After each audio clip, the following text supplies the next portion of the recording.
Hello, everybody. I'm Patricia Urquiola. I'm a designer and an architect, and I am the art director of Cassina. Today I begin my connection with all of you during the first conversation about different arguments I think are important for us. And I think we gave a name which is out of the box, and the intention is to really to leap out of the box. And my first conversation is, I think, must be only with someone who represents art. And the person is Olafur Eliasson. And I hope to all of us, like I think we have the possibility. I think when we encounter art, like we always can change our behaviors. And I think his exhibition, they give us this possibility.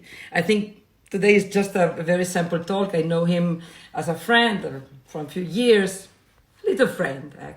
But I think to look at facts as we have to look at them is so complex that I prefer to look at them through the perspective of an artist as you. Ciao, Olafur. Hello there. Hi, Patricia. How are you? I'm very well. I'm glad I could interrupt this long appraisal of me. That was much too much. Don't believe what she's saying, anyone. Don't believe what she's saying. Evidentemente. Then, Olafur. I'm so happy to be here. Thank you for inviting me, dear. Thank you. Yeah. And I was practicing to say your name correctly. Urquiola. Urquiola. Urquiola. Say it wrong. Urquiola. Yes. I personalize it. I like it. It's good. You know, it's a Basque name. And you were in Basque. You were in Bilbao. Yes, yes. I have a show, but right now it's like a show in storage. Yes, but you know, I'm using the Guggenheim in Bilbao to store my work while we are waiting for better times for the exhibitions. Now, I'm very proud to have a exhibition at the Guggenheim. It's actually really exciting, and so we hope it opens soon. Yes, I was speaking with a lot of friends from Bilbao, and there were a lot of, well, allora, it's not important what I speak. I think already the possibility to do crossovers in our works I think is enough. But for example, for me, one of the things I was thinking was so important, the idea that you give to us always of trust. I think we are in a moment, you know, all of us in our bubbles. They say to us to keep on bubbles, then go out of home another time with a bubble. And I think in this condition, we have to find the form connectivity, as you were saying in one of your Instagram, Michael. And I love it, that Instagram. Thank you. Thanks. No, it's interesting. I mean, I called you and Alberto a week ago.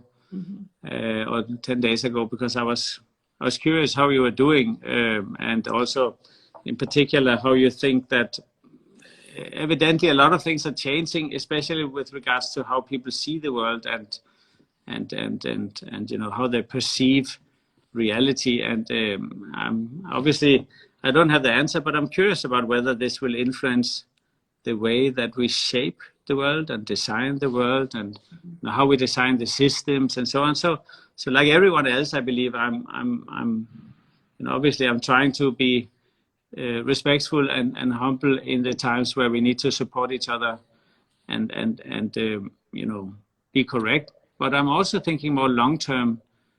How will this change art, design, human perception of what it means to be present to each other and so on? And I think this is really interesting. And you know, the basic question is, will we change a lot? And of course, now there probably will be a recession, everyone says, but I mean, after the recession, is it then back as it was, or is it going to be different? And it is always different. I get that. It's always different. But you know, is it? You know, when I spoke to some people who are more in financial institutions or in economy, and they say that nothing will change. and I of course disagree, but of course I can't exactly say what. And I understand that economical institutions, they're very inflexible. They can't really, to change the World Bank or to change the global market and so on. That's not easy, and they have become. Perhaps they are the more afraid, Echo, I think. I think we are all very vulnerable in this moment. And I think when I listen to that, because, this is not going to change, in some way, I said there are going to be problems, but the things are changing. I think, and when people say that, like being outside of it, that means they don't want to be responsible of something can change or not. What means things are not going to change? You are involved in first line. And then when I listen to them saying that,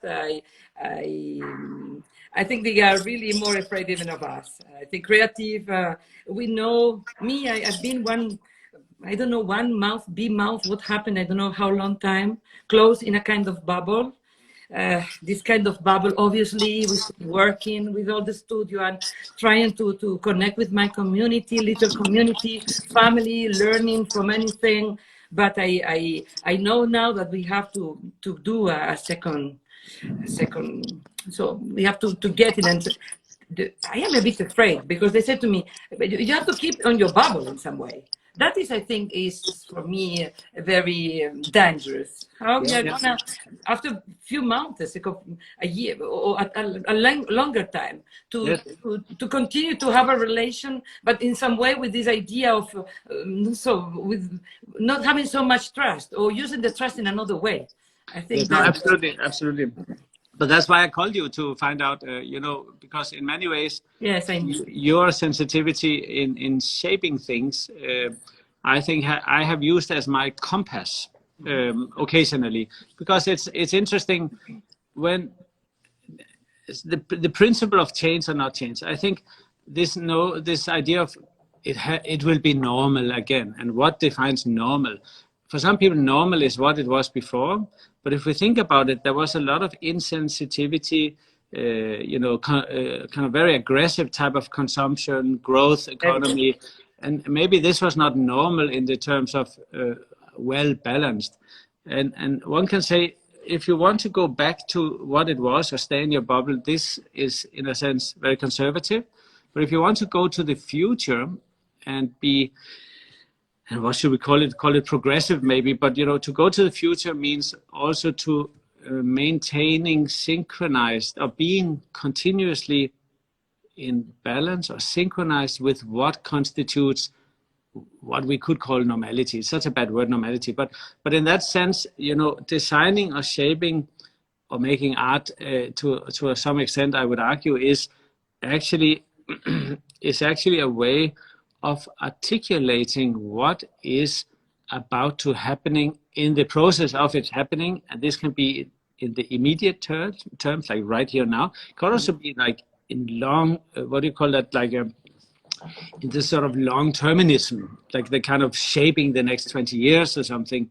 And I'm very interested in, sometimes I say, to make a work of art is like getting a message, like a letter or something, nothing mystical, right? A letter from the future, and with an idea, and making the artwork is almost like responding to what you think will be tomorrow, right?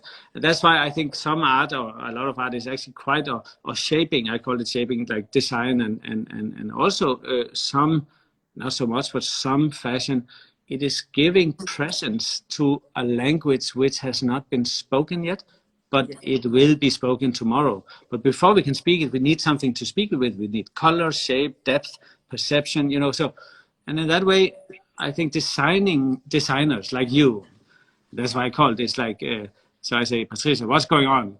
So I'm actually listening, I'm trying to hear what is the progressive sort of tone of intimacy or hospitality or inclusion, and it's not about green or red, right? It's more about where is holding hands gonna be, right? Because we can't touch, and I miss holding hands, but how is it gonna work if we? So what's the shape of the not holding hand but being very close? And only people like you, I always think that intuitively or theoretically can somehow come up with an imaginary future, which I find very inspiring. And that's why I admire you so much, Patricia, for this ability to... You listen, Echo. We all, your word of I would say, own navigators, Echo, that we learn it from you, Echo, that you can empower. Art is the strongest instrument to empower all of us, and we all feel so strongly vulnerable. I don't know. What I think is, at the end, from my point of view, what I was discussing with the companies, different. I like, because I work with people with little companies, or we are, as we are doing in Cassina, trying to understand which are the values we have to defend in future, which are the real ones, Capito. Are we just speaking about certain values, but which are the ones? And I think to experiment and to rethink what means for us our culture, what is at the end, what is the one we want to have, and the one we want to embrace. And that is, I think, the thing that for me is important. Then at the end, we have a lot of point of view. You can say this is a place we are eating, but I'm thinking from the table or the carpet we can do the picnic, Capito. Or I'm thinking this is a place we are sleeping, and my point of view is from the mattress of the place where we are going to be. But you arrive from another side. Always your perception of a space, you make us think from the point of view of art. Then I think at the end, all those things we are trying to we are trying to synchronize. I think the value of this conversation is like your little two machines in the last post that you put in Instagram. One moving like this, the other one with the other movement, and it's not they are synchronizing their attitudes or the way of thinking, which is different. But it's that is already, I think, the first thing we have to do. No, Echo? To do those crossovers, Echo. Yeah, but to be a little more specific, I also noticed that because there is more time and there is some more slow, things. I believe in time. Yeah, well, there's also a little too much time, one can also say, and I, as an artist, I can see that. Pretty much a large part of what I normally use as a way of talking through, like museums and galleries and art projects and so on, they are temporarily closed. I can also see some challenges ahead, but suddenly I'm in a situation where the traditional systems it's very interesting, they are not working. And the question is, where do we develop, how do we redevelop other systems? Because also a lot of the systems, I mean, in my case, I work typically within the cultural sector. There are elements of the cultural sector which within civic society is very inspiring, but there's also something where the cultural sector is maybe lacking precision. And now in a time like this, where everything is like stop, it's like a dream somehow. It's like this unreal situation. I'm very curious about what do we then do? And I see I see myself and I see a lot of people also looking down to the ground and asking, what is under my feet? And obviously, matter versus antimatter. I love it when you were saying that the other day. Yes, but also so I am about I'm about 65 kilos. No, I'm actually a little. Actually, I think I'm about 85 kilos. This is not the point. But I'm just saying that. So this means the Earth has to push me up with 65. Otherwise, I fall into otherwise I sink like in quicksand, right? So when I look down, I kind of become hyper local, and I start to realize, a lot more. What did I eat? Where did that come from? Who makes a tomato now? I mean, it's now May. Is it a tomato from over here, or did it come with a truck? And suddenly I start to think about the wood of this table here. Because this wood. Yes. So I say, like with your things, this wood is on a journey just like the tomato probably came from Holland or something, right? But anyway, this wood is traveling. It has been traveling because this table is from the 50s. I just look. See, it's a. Can you see it? Yes, I can see. Perfect. It's a Wegner table. Lucky I did not have something on the table now. But anyway, so it's been traveling since the 50s in this shape. But before that, it probably spent some time drying out at a wood factory or at a carpenter. And before that, it was at a sawmill. And before that, it was in the forest. And this, I believe, is oak wood. So it is likely to have been in a Danish in the 50s and 40s. They probably used primarily local sourced wood. But it stood in that forest probably for 100 years. And before that, it was an acorn which was hanging off the tree of another tree, hanging on the branch. And I like in this question of being local, there is the question, is everything around us somehow standing still and I am moving as a body to the table? Or is it maybe also interesting to reconsider the local as an assembly or as a group of journeys? The tomato came from Holland. The table's been traveling for a long time. I mean, just from after the Second World War, or even before, as a tree in the forest, right? So, and it came here to meet us, who are, the two of us are also standing on this guy here. Yeah. Yeah. So the table is holding this guy, and the table is not a table. It is tabling. It is performing its function as a table, and it has agency. And one day it will be on the flea market, and nobody will buy it, and then it will be in the heap. Is that the name? And then it will compost, and then it will become earth, and then there will be a new tree. In some way, we are kind of patchwork of other species continuously. No, I think that it was a good friend, coach, and he was telling to all of us, and I like it a lot. This Italian philosopher.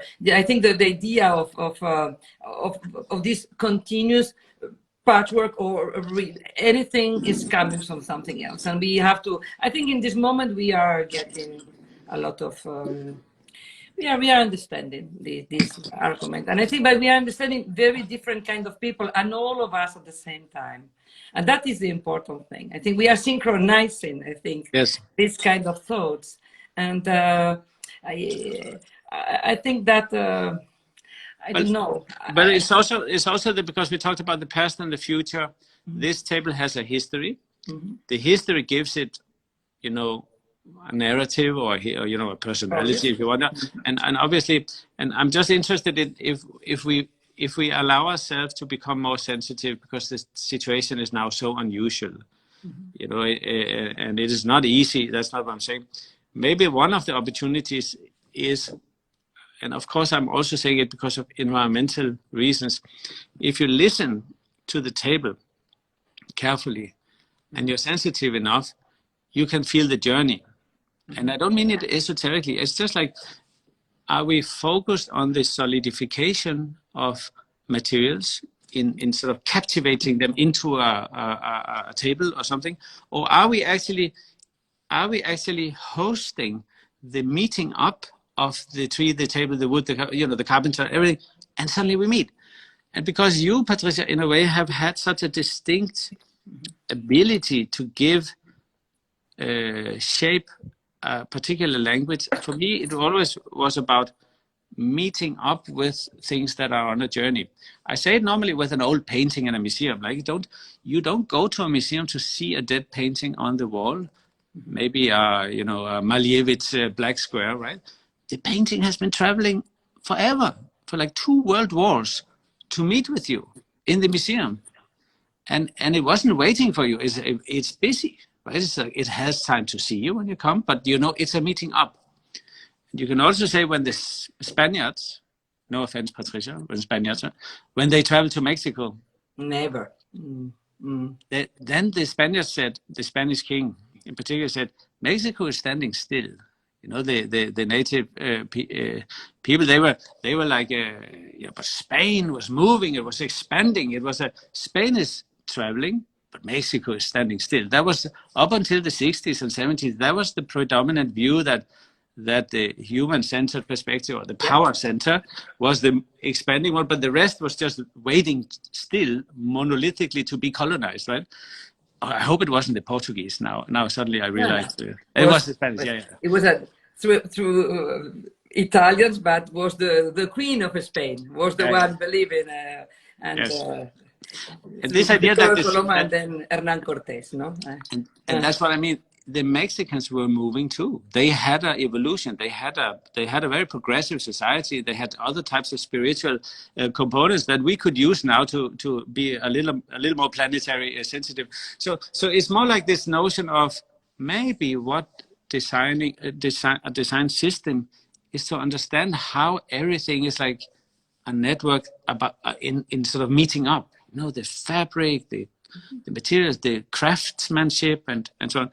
And now there's more time to think about. That's what I want to say. Now suddenly we have more time, and I have these crazy thoughts about actually the table is only passing by. You know, you are thinking about the table, and me, I got completely. I get lost. And for example, a friend of me who sent me from your exhibition in Zurich about this room. You know how you call it, with the ceiling, which was done with this kind of symbiotic. Yeah, it's the symbiotic scene, no? And me, I saw it by images by phone that they sent me friends, and I imagine, and I try to get it, but I want to know something more from you, because your point of view of giving us this idea of perceiving what is surrounding us. Or for example, when you put, you know, the ice watch, those pieces that they have, how centuries, years, and what is the density of the story which is inside those pieces of glass? They arrive traveling to us, to our cities, and you put them and they get melted because of the conditions. Then I think you speak about the table, but me, I try to the I think is the good thing. But tell me something about the symbiotic scenes. Yeah, so in the Kunsthaus in Zurich, which is a wonderful museum, which is being expanded now by David Chipperfield in a very, very large building. But in the old part, first of all, there's an amazing collection, like unbelievable, like with Giacometti and Cy Twombly. It's like fantastic museum, right? And then they have one very large space they use for contemporary exhibitions, where I have a show which is being dismantled as we speak, I think, or you know, now it's not being dismantled. But anyway, I hope I'm not saying something close that is close, because everything is just up in the air. Yeah. Anyway, so I was quite intrigued by, there was an American academic. She was a biologist, and I just need to make sure that I say her right title. Her name is Magules. Okay.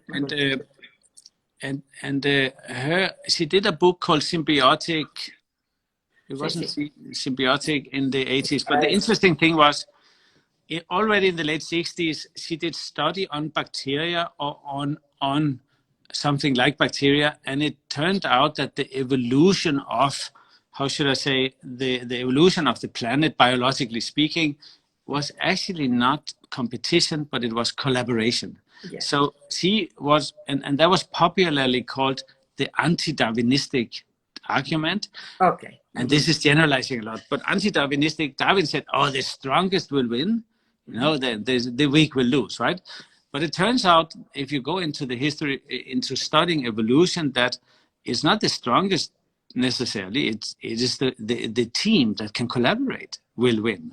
And in plants and in biology, this is not so unusual now, but because she was, and see, now I really generalize when I say it. So if you are a professional on these things, bearing in mind that a lot of people who might know about it is listening, but in the 70s, she presented the paper in America and to the very patriarchic academic society, and they dismissed her. what do you mean Darwin was wrong? This is crazy. It's not possible. And she was somehow ousted also because she apparently was a character and, very charismatic. And in the 80s, finally, she got recognition. And there was a story about some professor, a male professor, presenting her paper, getting it recognized. And he said, "This is my paper," and so on and so forth. So there's a beautiful sort of part science, part feminist element to her story. But her argument is that we need to understand symbiotic systems as a much stronger foundation of everything. And the symbiosis is, of course, the collaboration, the sort of way things are interconnected in much more forms. And if I can just expand a tiny bit, we have now seen this idea that the silification of the sciences, earth science, geology, and then you have the air science, the ocean science, the plant science, they never spoke. So we have, I believe it's 9 earth sciences. And in the 90s, it was actually after the Kyoto Protocol in the 90s, a number of scientists across the planetary boundaries got together. So the earth scientists were speaking to the land scientists. And it kind of was, oh, we never spoke before. This is interesting. And what they came out with in the very late 90s, and this is very famous because it became a foundation for the UN on which the COP, the scientific COP is based. They came out with this term, the planetary boundaries. And again, I'm making a long story much shorter. And today, one of the great sort of advocates of the planetary boundaries is the famous academic Johan Rockström from Sweden, from Stockholm University, who is one of the great climate entrepreneurs, academics in communicating. And so. Anyway, Mrs. Margulis, she actually expressed, Lynn is her name, she expressed this notion of having to look much closer into the symbiotic relationships of everything. And it turns out that actually there's been a few people suggesting that before. Of course, if we go further back, there's like Humboldt, this German scientist who suggested that poetry and nature and art and music, everything is one thing, right? And that's already a few hundred years ago. But the Humboldt spirit here in Berlin is a very strong spirit still. We have Goethe and so on, who also suggested a kind of more anthroposophic way of connecting everything, and also in design. And then there was this sort of hyper-rationalization who alienated any form of spirituality that led to modernism and Bauhaus and so on and so forth. So we lost this sort of kind of sensitivity. But up until recently, even Lovelock, with his Gaia theory, suggested that the kind of holistic idea of interdependence well beyond what one could see, and in some theoretical, and he also came with a kind of political utopia, which was much less which is very utopian, let's put it this way. But I believe it was Bruno Latour, the French philosopher, who brought Lovelock back as a model of understanding the necessity to break the silos, vertical silos, and think horizontally. So the sort of 90s meeting of defining the planetary boundaries and the symbiotic seeing, I mean, the ability to see not the objects, but the systems, is in a way what we could say is a symbiotic seeing. It's about seeing the journey of the table, I say, to see the tree in the forest and the soil at the other end, 100 years, 200 years.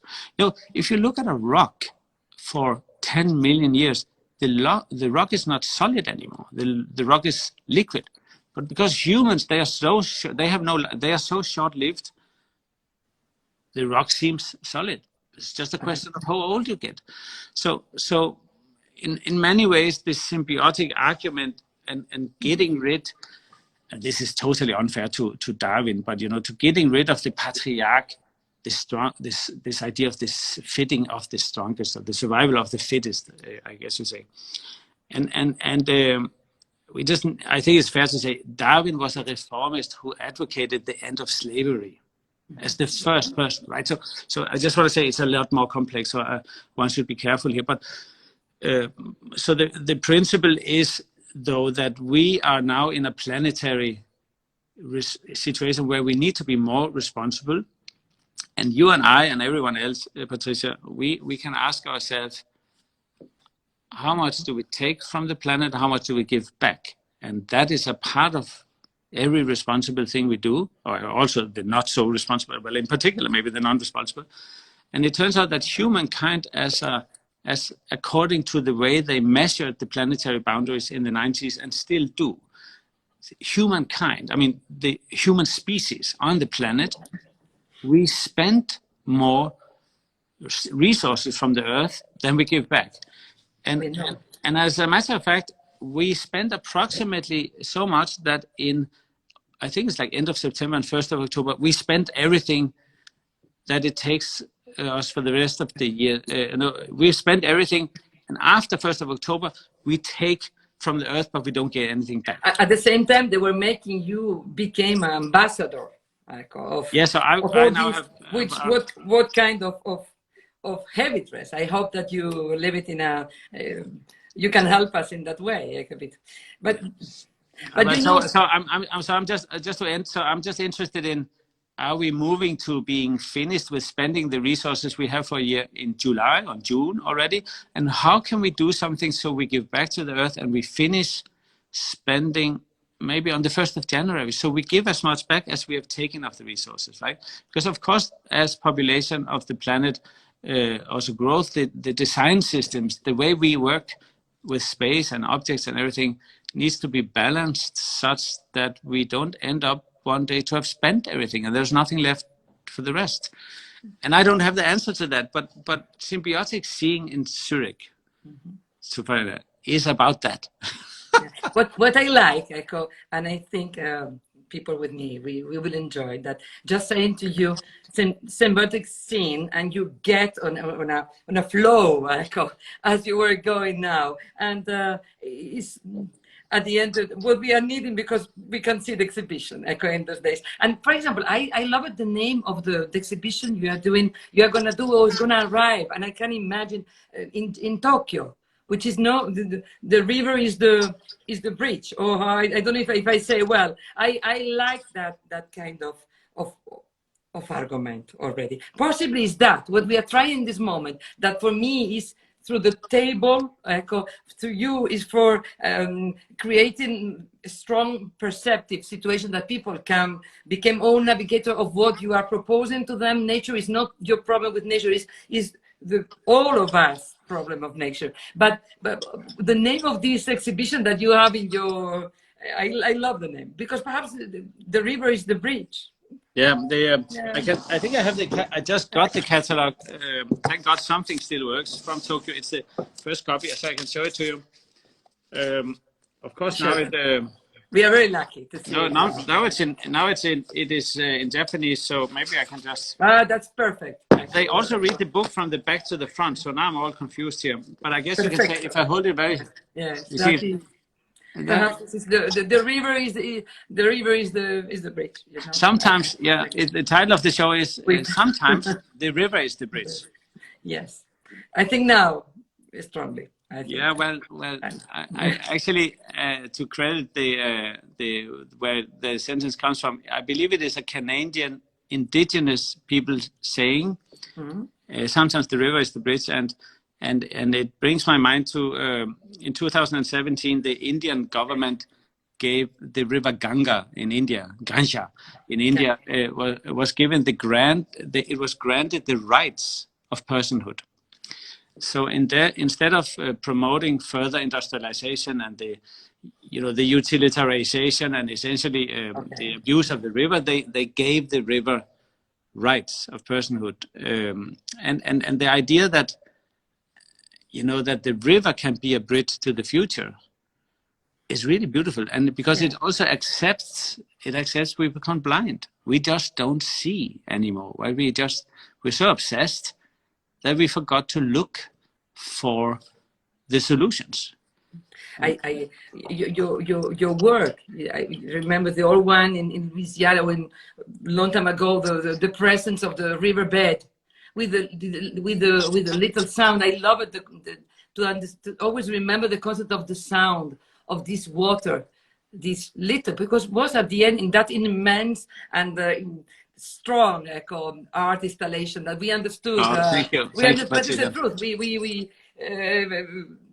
I think there was a little garden inside in those pavilions before became pavilions of art. And coming back, this without color, this strongness, a bit of this space, and then the river. That was not so. I love it. The idea of the sound that for me, sound is, I think, in this moment that we have to create new roots, and we have to play the game. To new ways to synchronize. Music is the first thing. I think if you don't have music, you don't get rhyme, and you can't synchronize. Any kind of music and sound can be many things. Yes. Perhaps I come from the north of Spain, where if I'm a bit depressed, I always say to Alberto, if I'm depressed, I go, put me music. But even if there is no music, take me to a place where they are not the river. For me, is the waves. Because I am from the north of Spain, where the beach can be longer and smaller. And then this idea of being, so discussing with my brother, very little, and going to the beach and being there, and then the beach in the half an hour was disappearing there. The beach was becoming big or was becoming small. That was something that is like you. I can't explain that. Those perceptions, they gave me the energy for then focusing in my way to be creative. We don't know how we are. It's not even very important. In this moment, I was saying with Cassina, I said, we need to do something. Okay, let's inquire. Inquire him. Olafur. Perhaps the moment is so out of any logic, because it's a moment that we can dream, and to dream, to speak. Perhaps I don't know. Each one will take of this conversation what he wants. It's not so important. Yeah, no, and the truth is, as I always say, I don't have the answers, but I love to talk about how to at least move in the direction of answers, and then occasionally you have the sense of being able to compound things together, and then that might be an answer for that moment.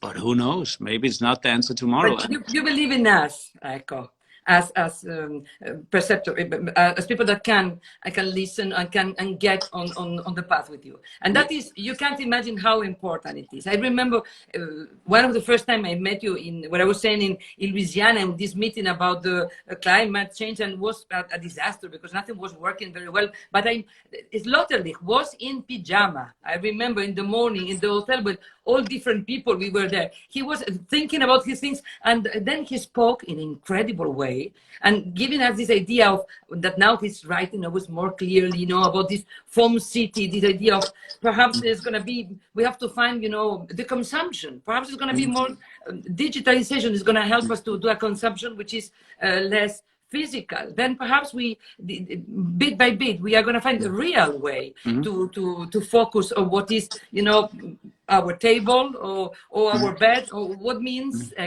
or what is the material, matter to no matter. I like a lot this passage, and I think you are doing for a long time, perhaps even not thinking about I think that. No, this just to the people who really worked hard on this idea of everything being a meeting up of journeys.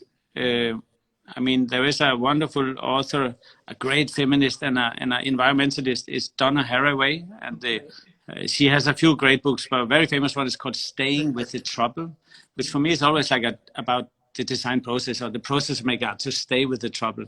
And then, of course, there is Graham Harman and Timothy Morton with a number of books, and I think they could be referred to as new materialists. Especially Timothy Morton is a very famous environmentalist as well. The hyper objects. The hyper objects. Exactly. That is something that for me has been so important to understand. There's the amazing, the great scholar Jane Bennett, Vibrant Matter, out of I believe out of Dallas University. I'm not sure about that, but Jane Bennett, and that's very readable, and it has that loose. That looseness. When I was young, I was quite interested in Deleuze, and the idea of the mill plateau together with Guattari, and there was this notion of almost a sort of a Bergsonian relativity to everything, depending on your engagement. there was an element also of still believing in objects and narratives as being, or reality as being solid or like out there. And I know it's out there, but I also think it is much less solid than we think. I mean, that chair you sit in, that's another chair tomorrow. It's busy chairing. You know, in 10 years, it's a different chair again. It started from a place we know, but in 10 years, that place also looks different because the society changed and we know much more. And then looking 10 years back, it says, yes, I do remember when we thought the world was like that, but now we know it's not. So even the past is changing, right? 20 years ago, every day is a new thing. So there is a lot of, I think, interesting opportunities to sort of reconsider the rules.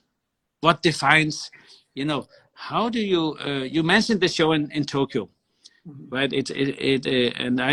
It's not open yet. So I made a very large show at the MOT in Tokyo, together with a wonderful curator, Yuko Hasagawa. And, you know, the show more specifically than ever, in my case, dealt with the topics of environmental questions. So it's more actually addressing that. And there is a test, and models, there's more experimentation than normally in my shows, but there's also artworks which are more conventional in an exhibition of mine. So, for instance, one example was we wanted to make the show environmentally as friendly as possible. So we decided to send the exhibition, the things we couldn't produce locally, we would send on train from Berlin to Tokyo. And it turns out it was actually not so hard. You go first to Hamburg, then to Warsaw, and then from Warsaw through Ukraine into Russia, and then just south, a very strange route, but then south and then into China, and from China, it actually had to take the ferry from China from Beijing, I think. So anyway, the train journey, we then called our art insurance company, and they said, no, we're not going to insure that. That's not, you know, is not possible. We never did that. You have to send it in the normal art way, then we can insure it. Then we said to the art insurance, well, you know, then we will find someone who also believes in the environment. And 2 days later, they called us back and said, okay, yeah, well, we will probably insure it. Because everyone, of course, agrees. So it's very interesting. It's important that the topic of the show was also reflected in all the ways we then organized the show. And we decided not to travel over. And then because it's part of the show, it's very important, I think. Yeah, and because the of whole COVID, process, we couldn't go anyway. And the thing is, there are so many systems and design opportunities which are somehow, it's not changing, they are just adjusting. They are adjusting to the values that are changing. And I see a great opportunity there, and also for companies who have a history of being progressive, you know, like Cassina, right? So historically, they have been on the very cutting edge, and your involvement with the Charlotte, what's her name? The exhibition at Louis, the best exhibition last year, was so amazing, fantastic. And now I have a Charlotte Perriard table myself. I'm so excited. Thanks to a good friend of mine on this Instagram, who I will not mention. But technically speaking, there's something with this notion of being progressive that also comes with responsibility. And of course, we have probably now times where being economically savvy or sane or careful, but how maybe this is also the moment to be really progressive. It's very interesting. How do we now design tomorrow? Who has the imagination? Where is the imaginary future? And you are one of the ambassadors, Patricia. So I'm afraid you have to work again, very hard on shaping tomorrow, because it is such an important job to sort of do the step we are taking now. We know about it.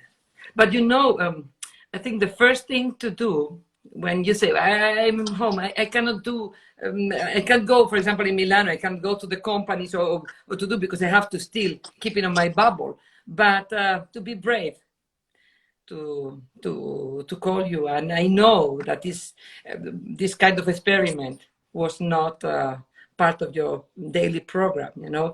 That was the first thing to do. I could put myself, I'm not a journalist. My work is to discuss inside the companies, speak with them, to do a lot of things, to do my project of design, to try to enjoy with them the process, because at the end, everything is about enjoying, to find a way to have the trust. Yes. Yeah. When you were saying Deleuze, and Deleuze for me, you never have to say, because for me, the concept of rhizome is fundamental.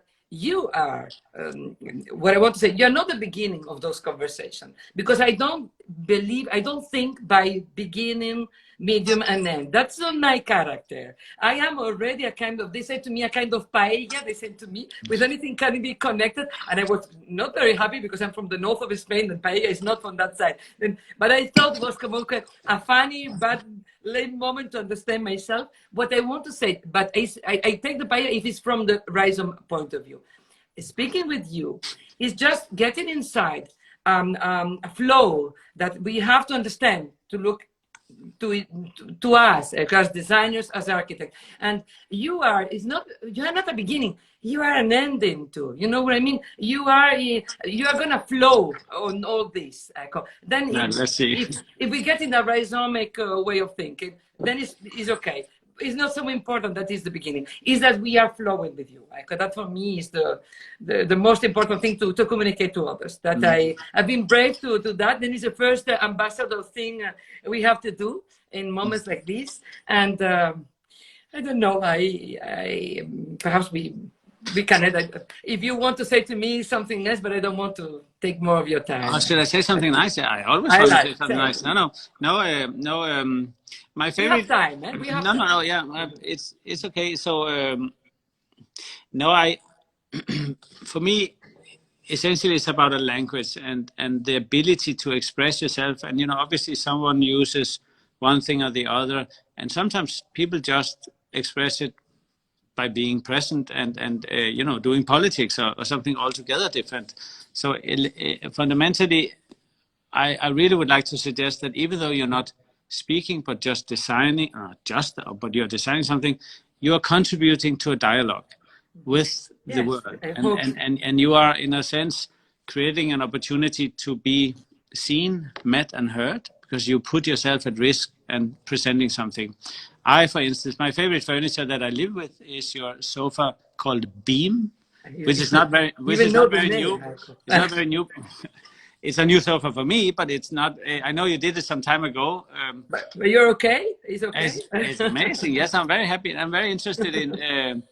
I'm a lucky girl. No. This is not the discussion. But the point is more like... now you brought me out of what I wanted to say. Sorry. Because it's more about...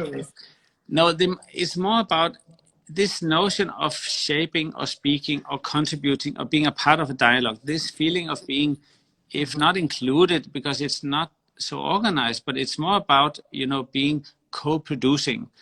It's very different to be a consumer than to be a producer. And I think the idea of the consumer is very static because it keeps people somehow sort of fixed in a point, the one that just take in. And I don't believe that this is the case. It is, I would argue, only a question of trust if shapes, design, languages, everything actually allow people to interpret what they are doing, and in the interpretation they become the producer. And this, it's like a hinge of a door, right? You are a consumer producer, and to be a producer is about also constituting your own truth and to say, these are my values, this is what I believe in, and this is who I am, and this is my belonging, this is my history, this is my family, this is my... And it is so important for art and design and culture, but also for civic society and politics, to say to people, I hear you, I meet you, I am present to you in a way that accepts you. And in that moment, the person goes from just, buying and consuming to becoming a producer because somebody seems to be listening to me. This is so for our society, especially now, because I'm very surprised that the EU and, Italy, I'm so sorry that Italy were left alone, especially north of Italy. It is horrifying. And the trauma that Europe, being all so European when it comes to talking about Brexit, right? And in the moment Italy needed help, there was not, and I'm a huge EU supporter, there was not a bilateral, there was not a multilateral, there was not a European response to one of the closest family members, our brothers and sisters in Italy. And it was very strange to see that national borders became utilitarized in an almost militaristic kind of way. And so when I say there is a really big need to sort of design the future, it is because there is a lot of things that are not very good. The world really actually has flaws. It is understandable why the borders were used, because the health and medicine, everything is organized around the border, but still, my God, people were dying and we were not helping, right? So in that way, I think designers and artists and everyone, really everyone, has an opportunity now to sort of reconsider the ground on which they stand and how it is connected to everything. Where does everything come from? And in this way, I think not just designers and artists, I keep saying that, but everyone has an opportunity to sort of become. Right? It's like a becoming. It's about designing yourself. It's about, it's not like designing something else than yourself, but actually be honest and be truthful, and to be also, courageous enough to say, I don't agree, but I can be your friend anyway, right? I disagree. You're different than me, but I'm still your friend. I can help you because I'm also human. I have deeper things to share to you than the question about a football team. For God's sake, it's like Liverpool or Chelsea. My God, they had a fight. What's going on in the world? So in that way, now I say football because I don't want to say something, Because the most patriarchal thing. Yeah, but of course I mean homophobia. I mean xenophobia and homophobia and social disorder of things that are simply so counterproductive to the human values and so on. So, having said that, I just wanted to say that in the heart of that, you have shaping the world, shaping the system, designing the thing, organizing the values, and inside of the word heart, you have the word art. Yes, I like a lot. But I want to say what you were saying about patriarchal sides, and you were saying the word a few times. I always think that what I think as a woman, I think is important to share with others, because each one can share what he has. My third contestant too. I think because we feel more comfortable in our vulnerability, because we know that the strength is, if the relations of strength, we don't go anywhere. We only believe in relations of where you can create energy, or you can move energy, because we are generative. That is part of our role in life. And then this to get nearby you, for me, is at the end, I think it's connected with what you were saying, is to generate a kind of synchrony, and not only with the people I admire and I am lucky to know as you, with all the other people. That for me is much more complex, and I am more like I'm not so easy when we are speaking. But I think it's very important, and I believe strongly on those interconnections. Yeah. Then I want to say, I think the time is done because the hour is gone. Yes. I want to say thanks to Gianluigi Recuperati, which is a writer and a journalist, which has been organizing with me. We are going to organize the very nice meeting, and strongly thanks to you. Oh, thank you for having me so much, and for everyone listening. I'm so proud to be, it feels like I'm out. I'm outside, so amazing. Say hi to Alberto and say hi to everyone at Cassina. Thank you so much for letting me be here with you. Thank you so much. You've been fantastic. Thank you very much. Thank you. Bye.